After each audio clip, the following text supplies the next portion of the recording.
Au secours, je dois parler en public. Sachez qu'une des plus grandes peurs après la mort est de prendre la parole en public. Ma mère me dit souvent, mais comment tu fais pour aimer parler devant toutes ces personnes? Moi, à l'époque, quand je faisais des séminaires, j'étais totalement terrorisée. Je dormais pas pendant 48 heures, c'était la panique.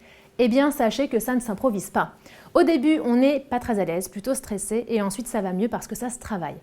Alors, comment le faire? Déjà, la première chose à faire, c'est reprendre le contrôle dans sa tête. On ne se dit surtout pas, attention, ils vont me regarder, je vais être nulle, perdre mes moyens, faire un malaise vagal. Au contraire, je suis là, je suis très heureuse ou heureux d'être ici. C'est le moment que j'attends depuis longtemps, c'est parti, je vais leur partager quelque chose que j'ai très envie de leur raconter. Ça, c'est le mindset, l'état d'esprit. On se met en mode conquérant, j'y vais, j'ai envie de leur parler. Première chose. Deuxième chose à faire, et cette fois purement physiologique. Le cerveau va vous envoyer une décharge d'adrénaline pour assurer lors de cette performance un peu contre nature. Un peu comme un sportif lors d'un marathon. Alors on va libérer cette adrénaline de notre corps juste avant de parler. Et on va dans une pièce, au calme, seul, où personne ne pourra vous voir, et on secoue tous ses membres. Pendant quelques secondes,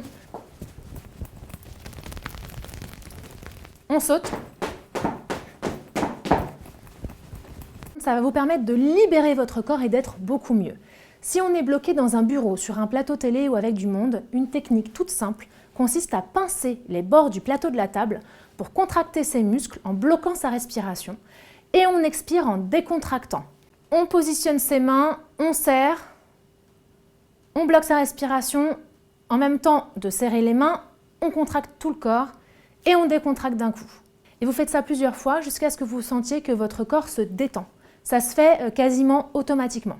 Une autre technique, pareil, technique de sophrologue, vous crispez les mains. Alors, l'idée c'est d'inspirer quand vous montez vos mains, donc ça fait ça.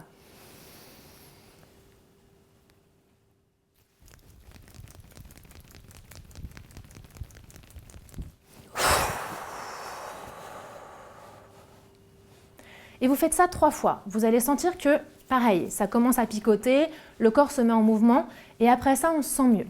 J'espère que ces techniques vous aideront dans vos prises de parole. N'hésitez pas à nous contacter si vous souhaitez un coaching un peu plus poussé, des vidéos, des podcasts, des animations lors de vos événements Figito. Nous sommes là à vos côtés. À très vite, contact@minuteprod.com.